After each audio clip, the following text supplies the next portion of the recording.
how do you open an office in a country where you don't speak the language and your clients maybe are bigger than you are, so they've gone there already, but how do you find the right people? How do you transport that culture of collaboration? That sounds so hard, and you've done it over and again. Yeah, well, now we have about 57 offices and we're in 16 countries. Um, and, it's interesting. I'll talk about opening China, for instance, which we did in, I guess, '06, '07. In Beijing, Shanghai? In Shanghai. And we had a partner who was part of the firm, who was actually from Shanghai, who had, immigrated to the United States and gone to, I think, one of the universities, across the U.S., but ultimately was in our Denver office. Here we got the world financial crisis, or whatever we want to call it, global financial crisis. GFC, yeah. Yes. Yeah. And, a lot was going on in our firm. Actually, it was even before, sorry, I'm sort of going a little too far. It was actually after the meltdown of what was happening in the early 2000s. So, by about '04, '05, it was a slow recovery. I mean, across the built environment, and every one of our offices was digging down and looking at, where are we going to find work? What kind of projects can we be doing? In our Denver office, where June Shaw, this gentleman, it's like, wow, a lot is going on in China right now. A lot of my friends from college are now in positions in the government in Shanghai. And he started finding opportunities. And they're like, great. Eventually, folks started going to Shanghai with him. We were like, well, let's start an office. He was like, great, I'll move there. And, when you talk about people speaking the language or from the culture, that is a key piece. Sure. And we have, thankfully, members of our staff that are often in the United States who are from another country, who are, who have risen through the ranks of our firm, who are really understand our firm's culture. They know everyone. So when they go and, are partnered with maybe someone else in the firm to start that office, they're not there as strangers. Yeah, right. They can export your culture. Exactly. Yeah. And we make sure there's work already starting before we're ever there on the ground. We never just show up and start an office. It's much more of a working in that community before we're really, necessarily putting resources there. Do you have people dedicated to marketing, to bringing in clients, or is it pretty much just organic? I'm making you laugh. Great question. No, it's you hit all the things that are kind of like the debates in the firm, right? So, there's always, there are firms, not ours. There are firms who are very successful and they have, people who are only focused on business development.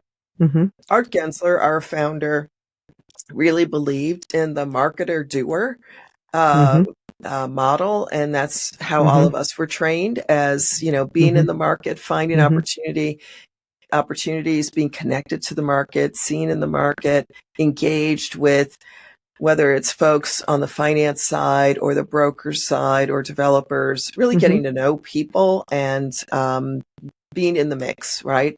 Hearing about an opportunity and, meeting with folks to let people know that we're interested.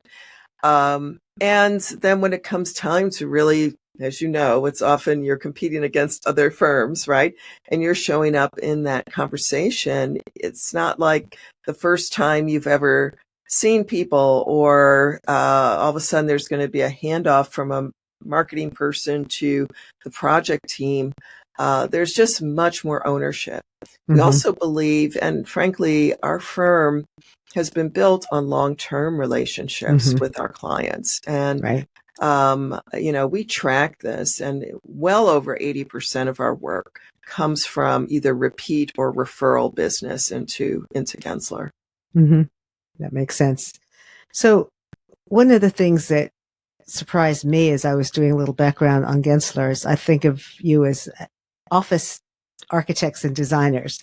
And then I went, well, and I guess you've gotten into residential, but apparently you have 4 divisions, if I understand correctly. And, one is lifestyle, which is not just retail, but also stadiums and hospitality. Right. And you have cities, which includes airports, probably one of the most active parts of your practice, and then health, in addition to, work.